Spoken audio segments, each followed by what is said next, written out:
અમારા જસદણ અને વિછિયા તાલુકાના આ સ્થાનિક સ્વરાજ્યની ચૂંટણીઓ એટલે તાલુકા પંચાયત અને જિલ્લા પંચાયતની ચૂંટણીઓના ભારતીય જનતા પક્ષના અમારા ઉમેદવારો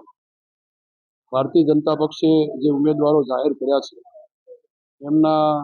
ઉમેદવારી ફોર્મ ભરવા માટે અમે જસદણ તાલુકા પંચાયત તાલુકા સેવા સદન ખાતે અમારા ઉમેદવારો દાવેદારો અને એમની સાથેની આખી ટીમ અને તાલુકા જિલ્લા પંચાયતના ઉમેદવારો સાથે ફોર્મ ભરવા માટે અમે અહીંયા તાલુકા સેવા સદનમાં આવ્યા. વિછિયા પણ અમે ત્યાં 3 જિલ્લા પંચાયત અને 16 ત્યાંની તાલુકા પંચાયતના પણ એક સાથે ફોર્મ બાકીના એ પણ અમે ત્યાંથી ફોર્મ ભર્યા. એટલે બે બાકી હતા એ થઈને કુલ 18 સુધારા મેન્ડેટ સાથે એટલે 18 પણ ત્યાંથી ફોર્મ ભર્યા અને 3 જિલ્લા પંચાયત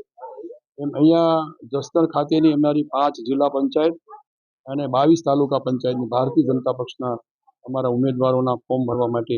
ત્યાં પણ વ્યવસ્થા ગોઠવણી છે ને અહીંયા પણ ફોર્મ ભર્યા. અમે વિજય સંકલ્પ સાથે બધા જ ઉમેદવારો અમારા તાલુકા પંચાયત અને જિલ્લા પંચાયતના ભારતીય જનતા પક્ષ ખૂબ સારી બહુમતી જીતશે. એ જ પ્રમાણે વિછિયાની અંદર પણ અમે ઉમેદવારી ફોર્મો બધાને રજૂ કર્યા છે. એવા 18 તાલુકા પંચાયત અને 3 જિલ્લા પંચાયતના આ ઉમેદવારો એક વિજયના સંકલ્પ સાથે અમારા કાર્યકરોની ઉપસ્થિતિમાં ખૂબ વિશાળ સંખ્યામાં ત્યાં પણ કાર્યકરો ઉપસ્થિત હતા અને અહીંયા શું છે. અમને ભરોસો અને વિશ્વાસ છે કે આ વિસ્તારની અંદર અમે જે રીતે રાજ્ય સરકારના માધ્યમથી અને આ વિસ્તારના ધારાસભ્ય તરીકે અને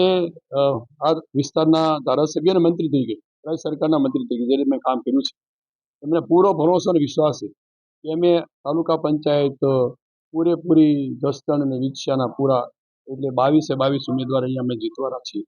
એવી જ રીતે વિછિયા પણ 18 ઉમેદવારો જીતવાના છે અને બંને તાલુકાની 8 સીટો જિલ્લા પંચાયતને ખૂબ સારી બહુમતીથી જીતવાના છે, એમાં કોઈ શંકા નથી. એટલા માટે કે જે રીતે આ વિસ્તારમાં વિકાસના કામો થઈ રહ્યા છે અને લોકો પણ કહેતા છે કે અત્યાર સુધીમાં જે કામગીરી થઈ છે રાજ્ય સરકારના સહયોગથી અને આ વિસ્તારના ધારાસભ્યથી અમે જે કર્યા છે એ અભૂતપૂર્વ રીતે આ વિસ્તારના વિકાસના કામો થઈ રહ્યા છે. એટલે લોકોએ પણ પૂરો અમારા ઉપર ભરોસો મૂકશે અને આ વખતે અમે ખૂબ સારી બહુમતી